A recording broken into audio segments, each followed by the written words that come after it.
Ketidakmampuan orang untuk berkomunikasi adalah akibat kegagalan untuk mendengarkan orang lain secara efektif, secara terampil, dan penuh pengertian. Pertanyaannya sekarang adalah, apakah Anda, apakah saudara, apakah kebanyakan di antara kita termasuk orang-orang yang mau mendengarkan orang lain? Termasukkah kita menjadi seorang pendengar yang baik? Ingat satu kalimat, alam telah memberikan manusia satu lidah. Tuhan telah memberikan kita, Allah menciptakan satu mulut dan satu lidah buat kita, tetapi menyediakan dua telinga. Artinya apa? Supaya dapat mendengarkan lebih banyak, mendengarkan orang lain dua kali lebih banyak, dua kali lipat lebih banyak daripada mengucapkan atau berkata-kata. Tapi sayang, untuk zaman sekarang, orang lebih banyak ingin didengarkan. Ketika orang lain berbicara, justru kita tidak pernah secara empatik mau meresapi dan mendengarkan, tapi lebih banyak menyelip untuk ikut nimbrung, menyampaikan apa yang ada dalam pikiran kita. Assalamualaikum warahmatullahi wabarakatuh. Ketemu lagi di dalam mata kuliah komunikasi organisasi, dan mata kuliah yang buat saya selalu menarik untuk kita bahas. Dan topik hari ini memang apa yang sebenarnya terjadi di kebanyakan kita. Bahkan hasil penelitian menunjukkan 78% manusia sulit sekali mendengarkan. Mereka lebih ingin didengarkan daripada mendengarkan. Sementara kunci komunikasi efektif adalah kemampuan mendengarkan. Nah, ini akan kita bahas untuk hari ini. Materinya adalah tentang komunikasi dan kemampuan mendengarkan sebagai kunci komunikasi efektif. Sebelum lebih jauh kita membahas tentang teori-teori bagaimana sebenarnya teknik dan sistem mendengarkan dalam perspektif komunikasi.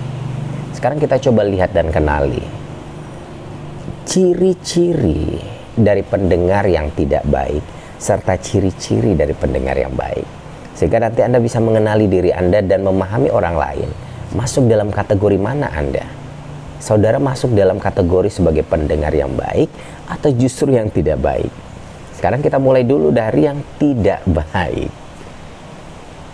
Ini merupakan kalkulasi dari hasil analisis dan banyak sekali penelitian, bahwa minimal ada 11 ciri dari indikasi seseorang yang termasuk dalam kategori pendengar yang tidak baik. Dan biasanya orang seperti ini cenderung komunikasinya dengan orang lain bermasalah. Yang pertama, ketika berkomunikasi selalu menyela. Itukah Anda? Ciri utama pendengar yang tidak baik adalah selalu menyela dalam setiap komunikasi yang terjadi antara dia dengan orang lain. Kedua, sering kali mengambil kesimpulan dengan cepat dan tergesa-gesa. Tidak dimanfaatkan untuk berpikir mengolah pendapat orang lain. Bagaimana? Yang ketiga, menyelesaikan kalimat-kalimat saya. Selalu muncul istilah saya. Kalau sudah ada tuntunan, semuanya serba saya, berarti Anda selalu ingin menguasai perjalanan proses komunikasi Anda. Selalu menuntut untuk dihargai, untuk didengarkan, tapi tidak mau untuk mendengarkan dan tidak mau untuk menghargai orang lain. Ciri keempat, kurang memperhatikan. Artinya gini, Matanya keliling kemana-mana, ngelihat kemana-mana pada saat orang lain berbicara, pada saat orang lain menyampaikan sesuatu, dan sikapnya kurang baik. Padahal pendengar yang baik adalah ketika lawan berbicara, kita harusnya antusias, muncul rasa untuk mau mendengarkan. Karena ketika ingin didengarkan, seharusnya kita juga mau mendengarkan. 4, berarti kita masuk yang kelima. Apakah masih dalam kategori saudara merubah pokok pembicaraan? Jadi ciri pendengar yang tidak baik adalah tiba-tiba gampang sekali merubah pokok pembicaraan. Orang masih menganalisis ini, lawan bicara masih bicara soal ini, bahkan lawan bicara masih sangat antusias, belum kelar, tiba-tiba lari ke pokok persoalan yang lain. Artinya apa? Secara struktural dia tidak mendengarkan apa yang disampaikan oleh lawan bicaranya. Mencatat segala-galanya, tidak memberikan tanggapan apapun, tidak sabar, sangat pemarah, emosional, dengan gelisah, main-main dengan bolpen, dengan sesuatu yang dipegang, kertas dipegang pada saat teman atau lawan bicaranya menyampaikan sesuatu. Super gelisah. Padahal apa salahnya kita sediakan sedikit atau sebagian waktu kita untuk sedikit mau peduli dengan ucapan atau komunikasi yang disampaikan, message yang disampaikan oleh lawan bicara kita. Jadi kalau Anda berbicara dengan seseorang, dia sibuk melakukan sesuatu, pikirannya entah kemana, matanya bergerak kemana, berarti dia tidak mendengarkan Anda. Kalau ini menjadi ciri Anda, berarti sampai detik ini Anda masuk dalam kategori pendengar yang tidak baik. Sekarang sebaliknya, kita coba lihat bagaimana ciri dari pendengar yang masuk dalam kategori pendengar yang baik. Yang pertama, memandang kepada lawan bicara ketika ia bicara. Artinya ketika Anda bicara, Anda melihat saya. Ketika saya bicara dengan Anda, dengan saudara, maka saya melihat saudara dengan antusias, karena mata tidak bisa dibohongi. Orang yang betul-betul memperhatikan kita itu berbeda dengan mata yang arahnya sama tapi nembusnya 7 kilo ke belakang. Itu berbeda. Mata antusias, binarnya kelihatan. Seperti binarnya mata saya saat ini memandang saudara. Oke, yang kedua. Ciri yang kedua adalah bertanya kepada kita, bertanya kepada lawan bicara untuk menerangkan apa yang saya katakan. Jadi kalau ada respon terhadap apa yang kita bicarakan dan responnya positif, nah itu mengindikasikan dia mendengarkan, dia pendengar yang baik. Dan dia bertanya, maaf, kalau begitu tempatnya tadi di mana? Atau maaf, bisa diulang kembali? Kok bisa begitu? Ada apa? Kalau antusias seperti itu indikasi bahwa kita, Anda, atau saudara, atau lawan bicara kita adalah orang-orang yang memang mendengarkan kita saat berbicara. Mudah-mudahan saudara masuk dalam kategori ini. Karena ini merupakan indikasi awal muasal komunikasi efektif terjadi. Ketika salah satu dari kita, sebaiknya dua-duanya adalah pendengar yang baik. Ciri yang ketiga, menunjukkan perhatian dengan mengajukan pertanyaan tentang sesuatu, tentang perasaan, tentang apapun terkait dengan proses message yang dikomunikasikan. Mengulang beberapa hal yang saya katakan atau mengulang beberapa hal yang dikatakan dia. Jadi kalau kita mengulang berarti indikasi mendengarkan. Ciri kelima, tidak mendorong-dorong atau tidak berusaha membuat lawan berbicara kita bicara lebih cepat. Ayo cepat. Maksudnya apa? Oke, begitu ya? Oke. Sip. Iya. Kalau ada lawan berbicara begitu, itu tidak baik, benar tidak baik. Berarti kepengen menyetop atau membuat finish komunikasi sesegera mungkin harus berakhir. Tapi kalau pendengar yang baik, dia justru memberikan perhatian. Masa sih? Pertanyaannya kan berbeda. Oke. Bersikap tenang dan emosinya terkendali. Itu juga ciri pendengar yang baik. Biasanya memberikan reaksi yang tanggap dengan mengerutkan dahi atau mata semakin mengecil. Itu indikasi kita ikut berpikir terhadap apa yang disampaikan. Tidak menyela pembicaraan, karena indikasi paling besar dari orang yang tidak mau mendengarkan adalah gampang sekali menyela.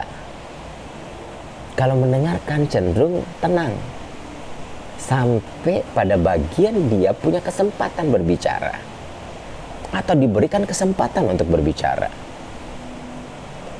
Terus mengikuti pokok pembicaraan sampai selesai, tidak cepat atau serta-merta tergesa-gesa merubah topik pembicaraan dan menyelesaikan satu argumen pikiran.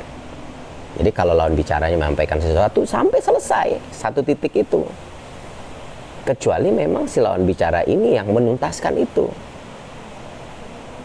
Jadi orang disugesti, diberikan kesempatan, diberikan rasa nyaman untuk menyampaikan pendapatnya.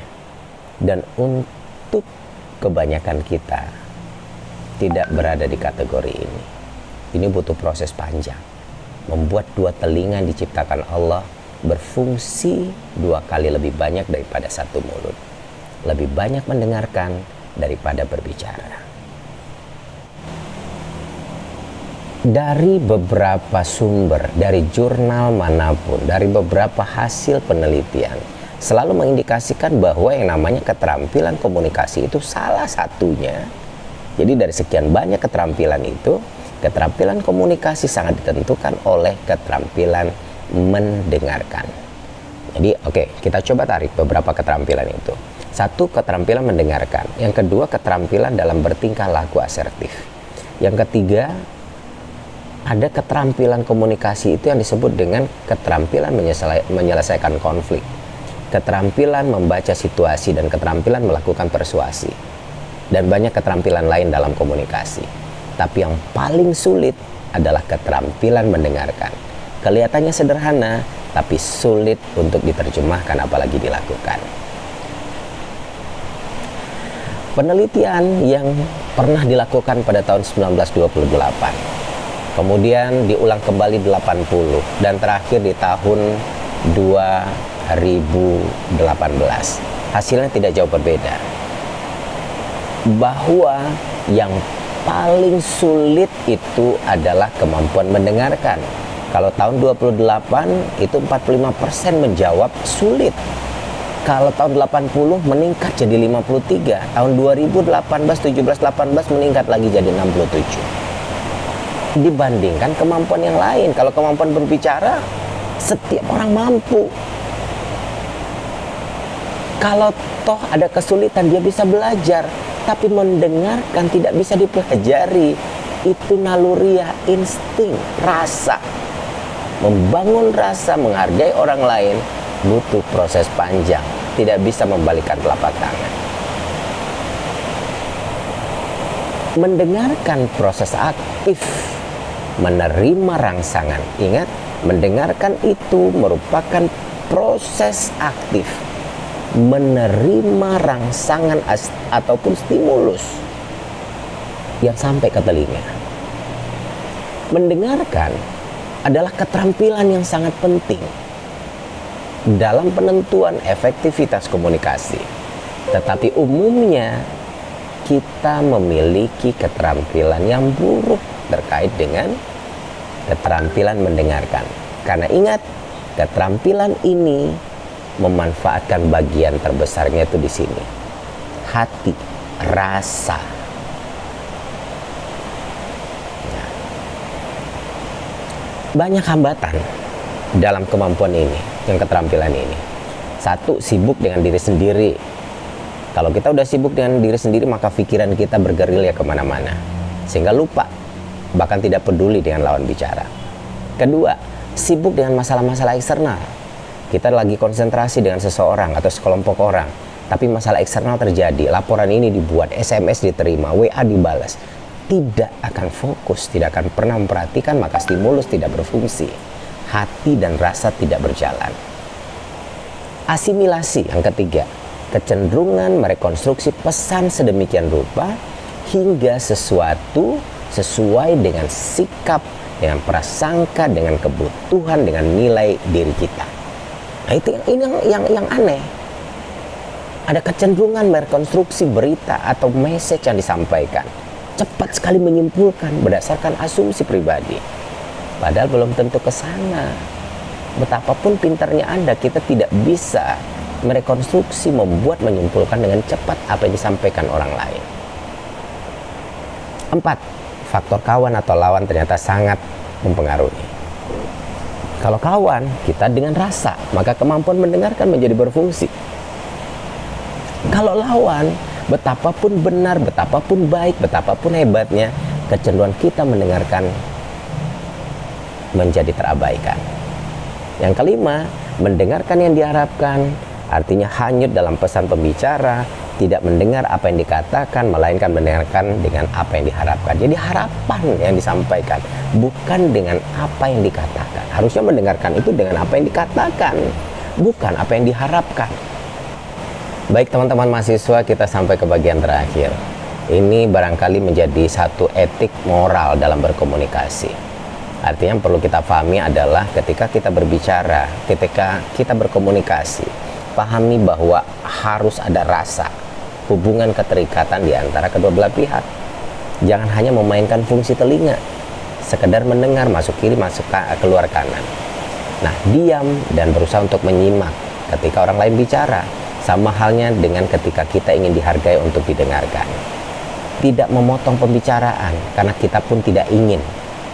Ketika kita belum sampai ke tahap yang kita inginkan, kita dipotong orang lain, itu tidak enak. Maka jangan pernah melakukan hal yang sama. Tidak meninggalkan lawan bicara sendirian, bukan secara fisik, tetapi lawan bicara lagi berbicara, lagi berkomunikasi, kita ada di mana-mana pikirannya. Tidak menepis pembicaraan lawan dan tidak berusaha menunjukkan bahwa kita lebih pandai atau lebih pintar, sehingga penghargaan menjadi hilang. Nah, ini seharusnya terjadi pada kedua belah pihak. Harus diingat saja satu titik persoalan yang tadi di awal saya sampaikan, bahwa Allah menciptakan manusia itu ada maksud. Mengapa harus dua telinga dan satu mulut? Kenapa bukan dua mulut satu telinga? Karena ada tuntutan dari Yang Maha Kuasa bahwa kita ya lebih banyak mendengarkan. Dengan mendengarkan kita menghargai orang lain, dengan mendengarkan kita banyak belajar, dengan mendengarkan kita mengurangi dosa, dengan mendengarkan kita tidak pernah menyakiti orang lain. Tapi dengan mulut yang banyak, lidah tidak bertulang, kita merasa lebih pintar, lebih pandai, lebih terhormat, sehingga menyakiti perasaan orang lain. Lidah yang tidak bertulang ini yang menyakiti rasa yang terdalam, tidak bisa diucapkan dengan kata maaf, selesai. Hubungan mungkin tetap baik dengan kata maaf ketika orang tersakiti, tetapi hati yang tergores tidak bisa diobati begitu saja. Luka tetap akan terjadi dan bekasnya akan selamanya ada. Ini yang seringkali terlupakan ketika mendengarkan. Ketika kita membangun kemampuan mendengarkan, sebenarnya hubungan komunikasi efektif akan terjadi, dan hubungan emosional antara satu dengan lawan bicara akan terjadi, sehingga dunia ini menjadi damai dan tentram. Oke, baik. Terima kasih, mudah-mudahan ini bermanfaat untuk mata kuliah hari ini, untuk topik hari ini, sehingga nanti Anda, saudara dan saya, kita sama-sama belajar untuk selalu menjadi pendengar yang baik dalam setiap komunikasi yang terjadi. Assalamualaikum warahmatullahi wabarakatuh. Dr. Hanif Al-Qadri pamit. Sampai jumpa.